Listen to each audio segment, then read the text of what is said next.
பல்துறை வழங்கிய பேராசிரியர் அவர்களுக்கு மிக்க நன்றி. அடுத்ததாக, பெண்ணே அன்பின் உருவம் நீ, அறிவின் ஆற்றல் நீ, ஆக்கத்தின் செயல் நீ, ஆர்வத்தின் நீ, சோதனையை சாதனையாக மாற்றும் சிங்கப்பெண் நீ, மேடைக்கு வருக சிறப்புரை ஆற்றுக என்று பா. ராஜி ஐஸ்வர்யா பேச்சாளர் அவர்களை வாழ்த்தி வரவேற்கிறோம்.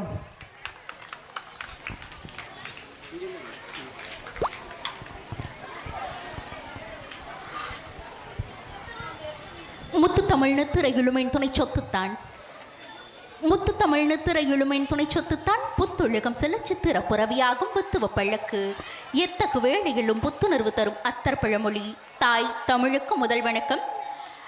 அவையில் வீற்றிருக்கக்கூடிய அனைத்து சான்றோர் பெருமக்களுக்கும் என்னுடைய மறு வணக்கங்கள். ஏதோ பேசுகிறாங்கன்னு புரியுது, ஆனால் என்ன பேசுகிறாங்கன்னு புரியலையா? புரிகிற மாதிரி பேசலாமா? அப்போ கதை சொல்லலாமா? கதை சொன்னால் தானே புரியும், கதை சொன்னால் தானே பிடிக்கும். கதை சொல்லலாமா? நான் கதை சொல்லணுன்னா எனக்கு ஒரு கெட்ட பழக்கம் இருக்குது, எல்லோரும் கை தூக்குனா தான் நான் கதை சொல்லுவேன். ஓகே, சொல்லிடலாமா? சரி. எப்பவுமே எல்லோரும் ஒரு கதை அப்படிங்கும்போது ஒரு ஊரில் அப்படின்னு ஆரம்பிப்பாங்க இல்லையா?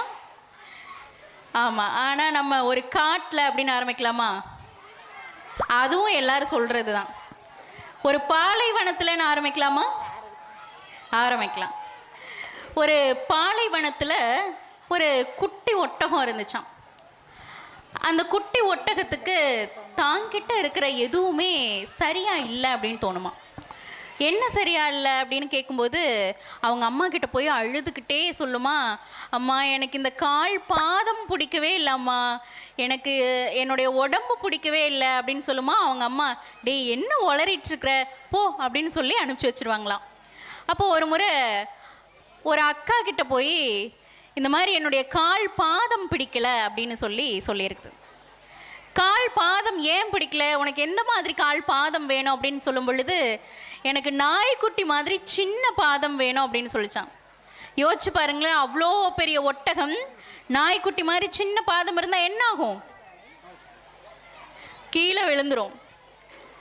அப்புறம் அவங்க சொன்னாங்களா, நீ பாலைவனத்தில் இருக்கிற நாய்க்குட்டி மாதிரி சின்ன பாதம்லாம் இருந்துச்சுன்னா மணலுக்குள்ளே உள்ளே போயிடும், நீ பெரிய பாதம் இருந்தால் தான் நீ இங்கே நடக்க முடியும், அதனால் உனக்கு இது இருக்கிறது தான் கரெக்டு, உனக்கு ஆல்ரெடி இருக்கிறதே சூப்பராக இருக்குது அப்படின்னு சொல்லிச்சான். அப்புறம் இன்னும் கொஞ்சம் நேரம் கழித்து மறுபடியும் அவங்க அம்மா கிட்ட போய், அம்மா எனக்கு பிடிக்கவே இல்லை அம்மா அப்படின்னு அழுதுச்சான். இப்போ என்னடா பிடிக்கல அப்படிங்கும்போது, என்னுடைய வயிறு பெருசாக இருக்குது, அந்த வயிற்றுக்கு மேலே ஒரு பாவ மூட்டை இருக்குது அப்படின்னுச்சான். பாவ மூட்டையா, அது என்ன அப்படின்னு கேட்கும்போது, அந்த திமிழ் இருக்கும் இல்லை, அந்த திமிழை அது பாவ மூட்டைன்னு சொல்லிச்சான். அப்போ அட பாவி, எந்த விலங்குக்குமே இல்லாத ஒரு சிறப்பு உனக்கு இருக்குது, அதுதான் அந்த திமிழ். அதில் தான் நீ அந்த தண்ணியை ஸ்டோர் பண்ணி வச்சுக்க முடியும், அந்த தண்ணியை சேமித்து வச்சு தேவையான பொழுது எடுத்துகிட்டு நாக்கில் நினச்சிட்டு திரும்பவும் உள்ளே கொண்டு போய்க்க முடியும்.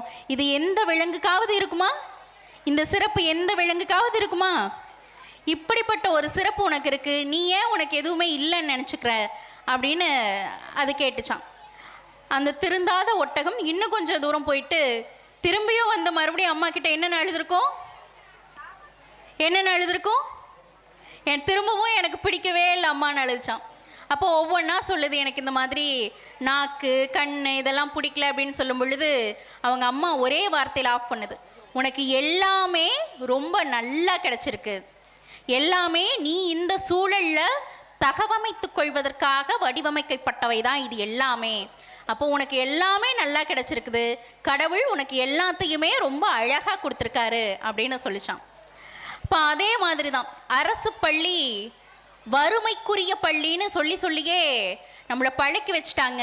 ஆனால் அரசு பள்ளி வறுமைக்குரிய பள்ளி கிடையாது, பெருமைக்குரிய பள்ளி அப்படிங்கிறதுக்கு ஒரு மிகச்சிறந்த உதாரணம் இந்த பள்ளியாக நான் பார்க்குறேன். நானும் உங்களிலிருந்து வந்த ஒருத்தி தான். நானும் அரசு பள்ளியில் இதே போன்ற ஒரு மிடில் ஸ்கூல்லிருந்து வந்தவன் தான், சவண்டப்பூர்லேருந்து. இன்றைக்கு நான் பல மேடைகளில் பேச்சாளராகவும் சில தொலைக்காட்சி மேடைகள்லையும் பேசிட்டு இருக்கிறேன் அப்படின்னா ஐயா சொன்னது போல் இங்கே கற்றுக்கிட்ட உச்சரிப்பாகட்டும், இங்கே கற்றுக்கிட்ட தமிழ் ஆகட்டும், இதுதான் எங்களை முன்னேற்றிட்டு இருக்கு. தமிழ்ங்கிறீங்களே, தமிழ் சோறு போடுமா அப்படின்னு கேட்பாங்க. இன்றைக்கு எனக்கு சோறு போட்டு கொண்டிருப்பது தமிழ் மட்டும்தான். தமிழ் வழியில் படித்தா கேவலம், ஆங்கில வழியில் படித்தா மட்டும்தான் அது பெரிய பிரமாதம் அப்படின்னு சொல்லக்கூடியவர்களுக்கு உதாரணமாக இன்றைக்கு பலர் இருக்கிறார்கள். அதில் ஒரு சிறு புள்ளியாக நானும் இருப்பதில் எனக்கு மாபெரும் மகிழ்ச்சி. சேவைகளை செய்கிறாங்க. அதிலிருந்து நீங்கள் என்ன எடுத்துக்க முடியும்? அந்த